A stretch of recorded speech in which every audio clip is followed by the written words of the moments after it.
전북특별자치도 완주군의 한 물류회사 사무실에서 발생한 작은 사건이 법정 다툼으로 번졌다. 지난해 1월 18일 오전 4시 화물차 기사 어씨는 회사 사무실 냉장고에서 초코파이 400원과 과자 600원을 꺼내 먹었다. 평소 동료 기사들로부터 냉장고 간식 정도는 먹어도 된다는 말을 들어왔던 어씨는 별 문제의식을 느끼지 않았다.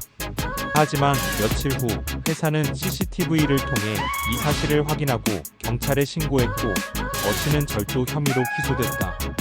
검찰은 사안이 경미하다며 벌금 5만원 약식 명령을 청구했으나 어씨는 무죄를 주장하며 정식 재판을 청구했다. 재판 과정에서 어씨는 관행상 허용된 줄 알았다고 항변했지만 회사 측은 기사들이 허락 없이 사무실 냉장고에서 간식을 가져가는 일은 허용된 적 없다고 반박했다. 재판부는 현장 구조와 경비원의 진술 등을 근거로 유죄를 인정했다.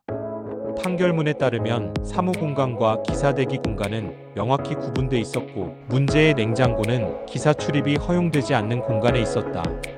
재판부는 피고인이 물품에 대한 처분 권한이 자신에게 없음을 충분히 알 수 있었을 것이라며 벌금 5만원을 선고했다. 이 사건은 단순히 1,000원짜리 과자를 둘러싼 문제가 아니다. 법적으로 절도죄는 피해 금액과 상관없이 성립한다. 중요한 것은 물건을 무단으로 취득하려는 불법 영득 의사다. 다만 사회적으로는 1,000원 때문에 사람을 범죄자로 만드는 것이 맞는가라는 의문이 생긴다. 일부 법조인들은 사소한 벌금형이라도 전과로 남으면 당사자에게는 상당한 낙인이 될 수 있다고 지적한다.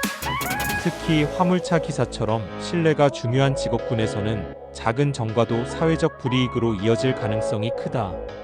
반대로 소액절도라도 단호히 처벌해야 한다는 의견도 있다. 작은 무단 점유가 관행처럼 용인되면 결국 더 큰 무질서로 번질 수 있기 때문이다. 법은 사회 질서를 지키기 위한 최소한의 장치다. 이 사건은 조직 내 소통 문제도 드러냈다. 어씨는 동료들의 말을 믿고 행동했지만 회사는 명확한 규칙과 안내가 부족했다.